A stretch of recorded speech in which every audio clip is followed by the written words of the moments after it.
এ বলে আমাকে দাও, ও বলে আমাকে দাও, ও বলে আমাকে দাও। আল্লাহ রাব্বুল আলামিনের পক্ষ থেকে ফরমান আসে, আল্লাহ তাআলা জানায় দেয় যারা মারিয়ামের দায়িত্ব নিতে চায় হাতের ভিতরে একটা করে কলম নিয়ে হাজির হবে। সবাই হাতের ভিতরে একটা করে কলম নিয়ে হাজির হয়। আল্লাহ তাআলা জানায় দেয় কলমটাকে নদীর স্রোতের ভিতরে নিক্ষেপ করবে। নদীর স্রোত যদি কলম ভাসায় নিয়ে যায় মারিয়ামের দায়িত্ব নিতে পারবে না। স্রোতের ভিতরে নিক্ষেপ করার পরে স্রোত যদি কলম ভাসায় না নেয়, স্রোতের ভিতরে কলম গিয়ে যদি দাঁড়ায়া যায়, তাহলে যার কলম দাঁড়ায়া যাবে ওই লোকটা মারিয়ামের দায়িত্ব নিতে পারবে। হযরতে মারিয়াম এত দামি কেমনে হইলেন? আল্লাহ তাআলা কোরআনে সূরা নাজিল করে দিল তার নামে।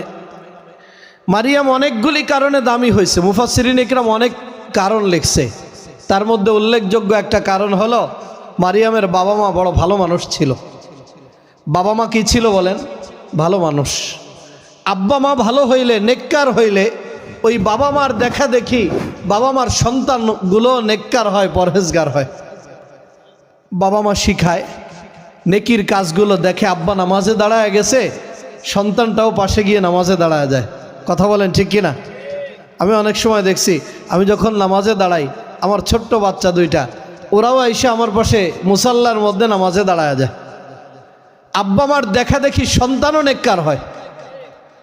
তো মারিয়ামের বাবা মা যে ভালো মানুষ ছিল এর প্রমাণ স্বয়ং কোরআন। হযরতে মারিয়াম যখন তার মায়ের গর্ভে আসলেন তখন মারিয়ামের মা আল্লাহকে ডাক দিয়ে একটা কথা বলছে। ওই কথাটা আল্লাহ তাআলার কাছে এত পছন্দ হয়েছে, এত পছন্দ হয়েছে, আল্লাহ তাআলা ওই কথাটাকে রেকর্ড করে কোরআনে কারীমের মধ্যে নাজিল করে দিয়েছে। কি বলছে মারিয়ামের মা? আল্লাহ কোরআনে বলেন, إذ قالت امرأة عمران رب إني نذرت لك ما في بطني محررا فتقبل مني إنك أنت السميع العليم। মারিয়ামের মা আল্লাহ রাব্বুল আলামিনকে ডাক দিয়ে বলে, আয় মেরে রব্বুল আলামিন, আয় মেরে আল্লাহ, তুমি আমার গর্ভের ভিতরে যেই সন্তান দিয়েছ, এই সন্তান যখন জন্ম নিবে, এই সন্তান যখন ভূমিষ্ঠ হবে, এই সন্তান যখন একটু উপযুক্ত হবে, আমি আমার সন্তানটাকে বাইতুল মাকদিসের খাদেম বানায় দিব। জোরে বলেন না সুবহানাল্লাহ।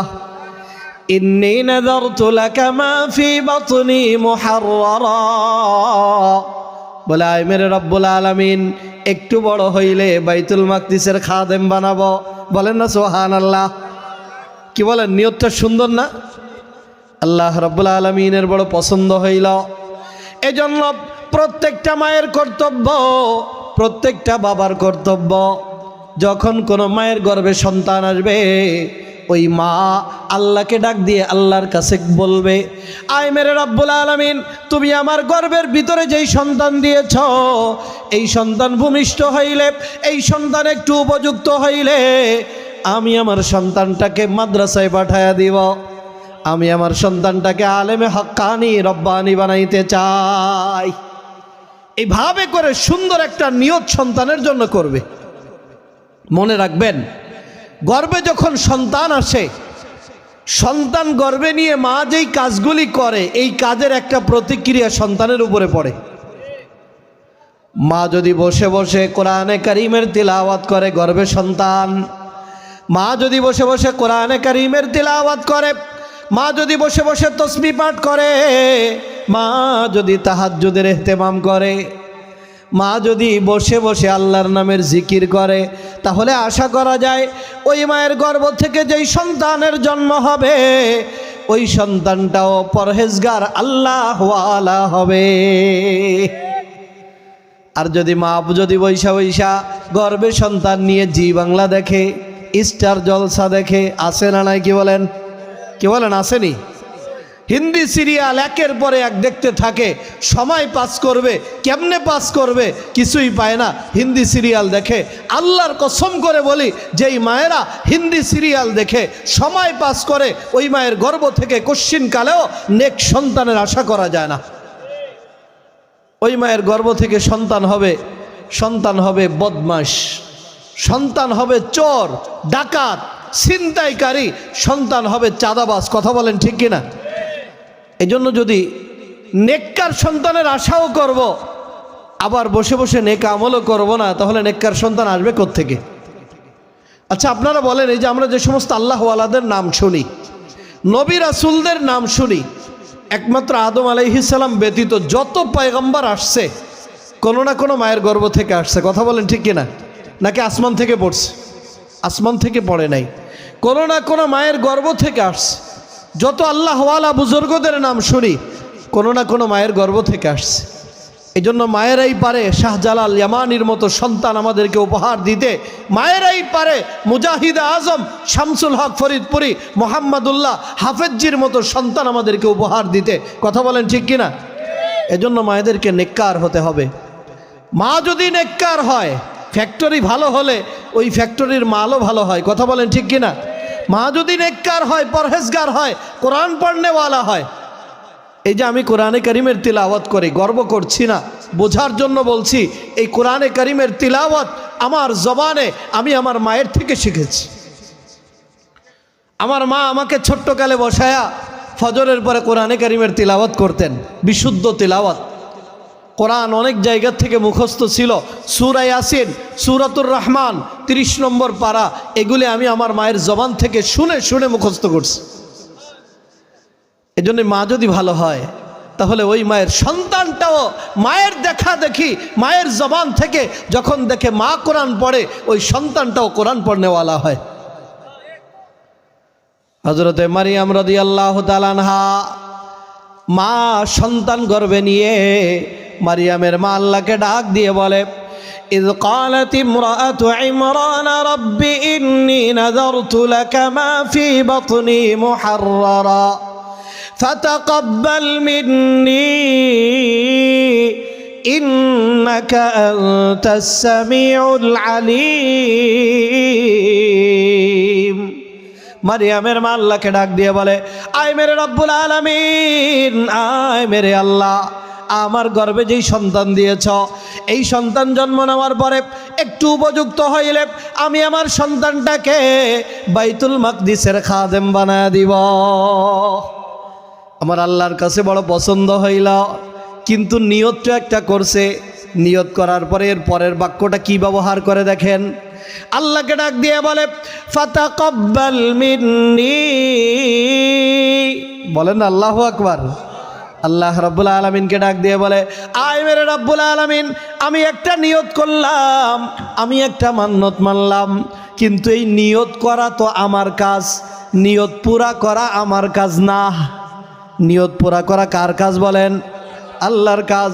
বলে রাব্বুল আলামিন, আমি নিয়ত করলাম, আমি মান্নত মানলাম, দয়া করে মায়া করে আমার পক্ষ থেকে তুমি কবুল কইরা নাও। এই জন্য রব্বুল আলামিনকে ডাক দিয়ে বলবেন, আল্লাহ মাহফিলে তো আসলাম, আমি চাইলে আসতে পারতাম না, তুমিই তো নিয়ে আসলা, যেহেতু আনছো বসায়া দিছ, তাহলে দয়া করে আমাকে একটু তুমি কবুল কইরা নাও।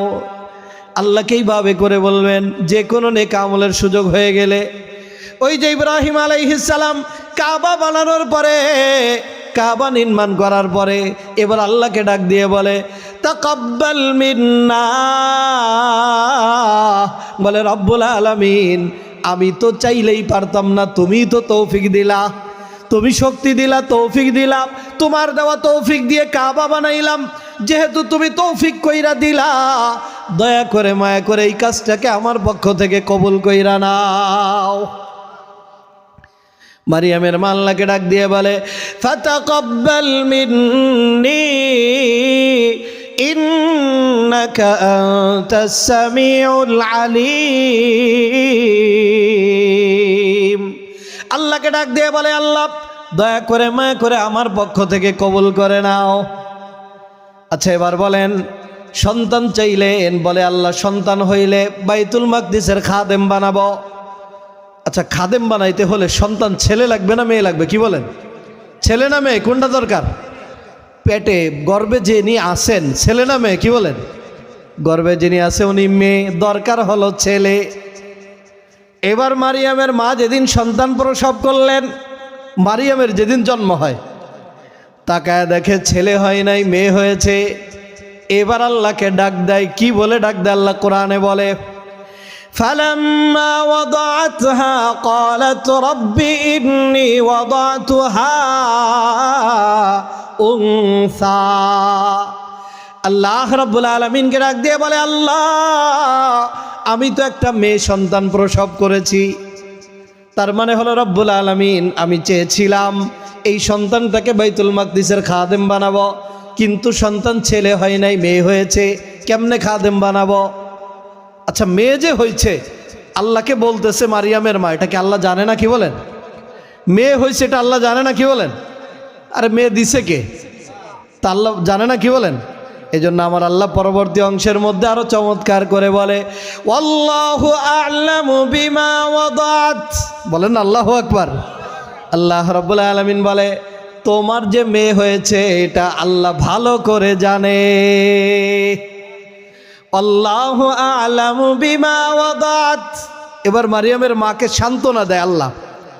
কোরআন থেকে বলছি, মারিয়ামের মাকে আল্লাহ তাআলা জানায় দেয়। আল্লাহ বলেন, ওয়ালাইসা যাকারু কাল উনসা। আল্লাহ রাব্বুল আলামিন বলে, মারিয়ামের মা টেনশন করবা না, চিন্তা করবা না, তোমাকে আমি এমন এক মেয়ে দিয়েছি, এমন এক মেয়ে দিয়েছি, তুমি আমার কাছে যেই ছেলে চেয়েছিলা ওই ছেলে কশ্চিন কালেও এই মেয়ের ধারে কাছে আসতে পারবে না। জোরে বলেন না সুবহানাল্লাহ। বড় বরকতওয়ালা মেয়ে দিয়েছি, এমন মেয়ে দিয়েছি যার মাধ্যমে আল্লাহ তাআলা তার কুদরতের বহিঃপ্রকাশ ঘটাবে। বলেন না সুবহানাল্লাহ। বলে মারিয়ামের মা, বড় বরকতওয়ালা মেয়ে দিয়েছি। ওয়ালাইসা যাকারু কাল উনসা। তাফসীরের কিতাবের মধ্যে মুফাসসিরিন ইকরাম লেখে, হযরতে মারিয়াম যখন তার মায়ের গর্ভে ছিল তখনই তার বাবা ইন্তেকাল করছে।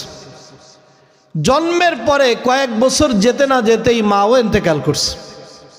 এখন এই ছোট্ট মেয়ে মারিয়াম, এর লালন পালন দেখভাল কে করবে? বাইতুল মাকদিসের ইমাম ছিল মারিয়ামের বাবা। বলেন না সুবহানাল্লাহ। তো বাইতুল মাকদিসের ইমামের মেয়ে, সবাই চায় মারিয়ামের দায়িত্ব নিতে। বর্তমান সময়ের কাবা শরীফের ইমাম সাহেবের মেয়ে যদি এতিম হয়ে যায় তো সবাই তো চাবে কাবার ইমামের মেয়ে তো লালন পালনের দায়িত্বটা নিয়ে নেই। তো মারিয়াম ছিল বাইতুল মাকদিসের ইমামের মেয়ে, সবাই চায় তার দায়িত্ব নিতে। বলেন না সুবহানাল্লাহ। এ বলে আমাকে দাও, ও বলে আমাকে দাও, ও বলে আমাকে দাও। আল্লাহ রাব্বুল আলামিনের পক্ষ থেকে ফরমান আসে, আল্লাহ তাআলা জানায় দেয়, যারা মারিয়ামের দায়িত্ব নিতে চায় হাতের ভিতরে একটা করে কলম নিয়ে হাজির হবে। সবাই হাতের ভিতরে একটা করে কলম নিয়ে হাজির হয়। আল্লাহ তাআলা জানায় দেয়, কলমটাকে নদীর স্রোতের ভিতরে নিক্ষেপ করবে। নদীর স্রোত যদি কলম ভাসায় নিয়ে যায় মারিয়ামের দায়িত্ব নিতে পারবে না। স্রোতের ভিতরে নিক্ষেপ করার পরে স্রোত যদি কলম ভাসায় না নেয়, স্রোতের ভিতরে কলম গিয়ে যদি দাঁড়ায়া যায়, তাহলে যার কলম দাঁড়ায়া যাবে ওই লোকটা মারিয়ামের দায়িত্ব নিতে পারবে। এবার যারা দায়িত্ব নিতে চায় সবাই হাতের ভিতরে একটা করে কলম নিয়ে হাজির হয়। আপনাদের কষ্ট হচ্ছে? একটু মেহেরবানি করে সামনের দিকে আগায় বসি, সবাই একটু সামনের দিকে আগায় বসি। আল্লাহ রাব্বুল আলামিন আমাদের এই লড়াচড়ার ভিতরে ভরপুর বরকত দান করুন, সকলে বলে আমিন। হাতের ভিতরে একটা করে কলম নিয়ে হাজির হয়, কলম নিক্ষেপ করে নদীর স্রোত ভাসায় নিয়ে যায়। আবার একজন আসে, কলম নিক্ষেপ করে, কলমটাকে নদীর স্রোত ভাসায় নিয়ে যায়। আর একজন আসে, কলম নিক্ষেপ করে ভাসায় নিয়ে যায়। এক পর্যায়ে জামানার পয়গম্বর হযরতে জাকারিয়া আলাইহিস সালাম হাতের ভিতরে একটা কলম নিয়ে হাজির হইলেন। আল্লাহর পয়গম্বর জাকারিয়া আলাইহিস সালাম কলমটাকে নদীর স্রোতের ভিতরে নিক্ষেপ করলেন। নিক্ষেপ করার পরে এবার কলম আর স্রোত ভাসায় নেয় না, কলমটা গিয়ে স্রোতের ভিতরে সোজা দাঁড়ায়া যায়। আমার আল্লাহর কোরআন বড় চমৎকার করে বলে, ওয়াকাফালাহা জাকারিয়া। আল্লাহ রাব্বুল আলামিন বলে জাকারিয়া পয়গম্বর মারিয়ামের দায়িত্ব নেয়। বলেন না সুবহানাল্লাহ।